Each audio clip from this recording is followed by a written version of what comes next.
Hello, my name is Jared Winningham. I am in Andrew Sutherland's class from Bloom College. I'm doing my speech number 3 on persuasion. What do you think the number one rated obesity country in the world is? It's the United States, according to globalpopulationcounter.com. Clearly, there is a problem that we have here through obesity, and I want to persuade people to not even let it happen to them, or if they do have, or if it is happening to them, for them to change it. And I consider myself pretty credible in this. I've done athletics my whole life, and to this day, I'm trying to figure out ways to exercise better and eat better, and I continually try to educate myself in this. I want to persuade you to eat better and to exercise more actively. I will persuade you to do this by showing you the need for it to be done, how it should be done, and what it looks like to be done. First off is the need for change. The number one way to die in America is cardiac disease. Cardiac disease leads to heart attack. They basically go hand in hand. That is according to Hannah Nichols from Medical News Today.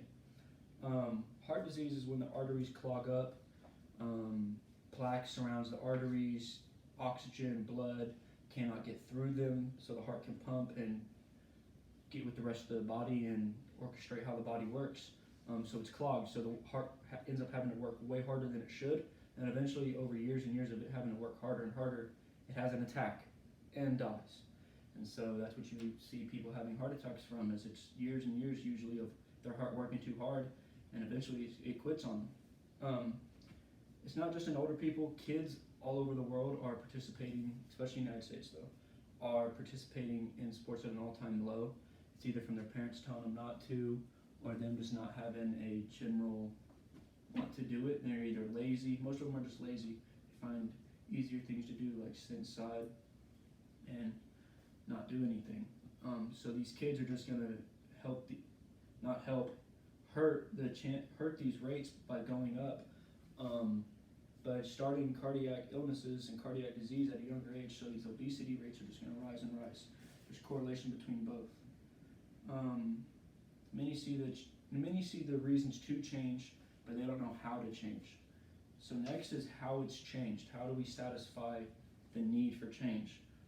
The number one benefit to healthy eating is weight loss. 3 and 4 of those benefits is diabetes and heart disease are the two, and that's the 3 and 4 things that it helps defeat, is good eating.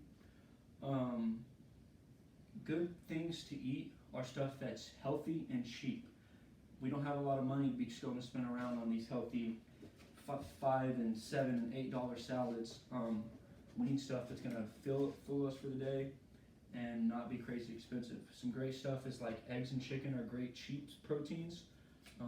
You should really have protein, carbs, and veggies in everything you eat. You're going to get fats no matter what. I would cut out sugars. I cut out anything extra. Condiments are a big thing to get rid of. And I would only drink water. If you can't only drink water, then it's going to be tough, because a lot of these extra calories are coming from what you drink. And be careful for fake sugars as well. Like, people see, oh, it's 0 sugar, but then it has a crap ton of aspartame, which is even worse than regular pure sugar cane. It's fake sugar, so it's 0 sugar, but it's horrible. So I'd be careful from those things. But just drink a lot of water. You don't have to worry about all the fake stuff in these drinks. According to infobunny.com, better eating habits led to increased energy and reduced stress. So 2 things that kind of go against each other. If you're real stressed, you don't have a lot of energy. You're all way down from it. So it does good things for both of those. The most important thing is the diet. People think it's exercise. It's actually diet. But you still have to have exercise with it. So the Mayo Clinic says that 150 minutes a week is a good thing to have. That's about 2.5 hours. So however you can get that in, hit 2 days for an hour and 1 day for 30 minutes, and you're done. That will help you with your getting the heart rate up, making the heart a muscle. So you want it to work regularly. So that's just some great stuff. You want to get a calorie deficit as well. You want to eat less than what you're working. So it creates a deficit. So if I'm eating 1,500 calories a day, I want to work 1,800 calories off. That's from walking, general metabolism, all of that. You want to work that off. So then your body goes to sleep hungry, and so it doesn't store fat overnight. When you're full and go to sleep, you're just going to store fat.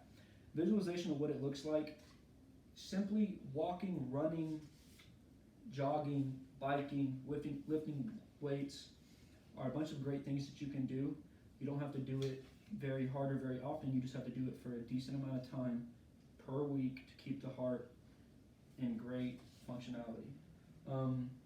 According to Healthline News, regular exercise has been shown to improve mood, reduce anxiety, and depression.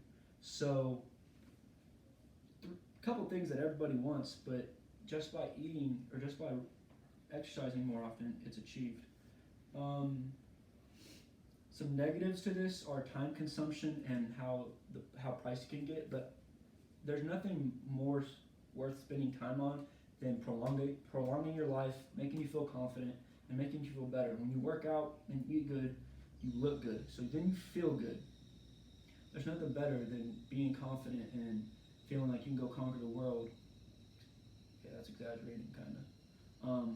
But go and talk to that girl that you want to talk to instead of feeling all sheltered and everything. In conclusion,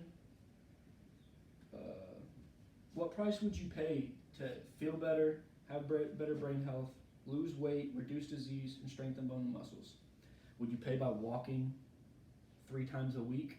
I think a lot of people should do that. Along with eating healthy, that's the hardest part, is eating healthy. According to the Central Disease Control, that's all it takes is eating healthier and walking 3 to 4 times a week. I hope to persuade you in this. I hope to persuade you to eat healthier and actively exercise. My main point was the need for healthier lives, how to satisfy the change, and what it looks like to be done. There's a few things in life that you can change yourself and control yourself, and that is, to me, how your body looks and how it acts. If you want it to look good, you can change yourself, but it first starts in your brain. I know I'm running late on time, but I have to go through these. Here are my slides, but here's my co-director. Yeah, from speech 2. Anyways, this was slide number 1. That was slide number 3. So slide number 1 is the slide about the different countries. Slide number 2 is what it looks like with the plaque building up. Oxygen and blood it's harder for it to travel through the arteries when it's clogged up. 3 is the great source of vegetables and all the fruits, nuts and seeds, meat, eggs, dairy, drinks. I would screenshot that if you need to. And then lastly, how exercising helps your body. Hope this was helpful. Sorry to go too long on it, but thank you.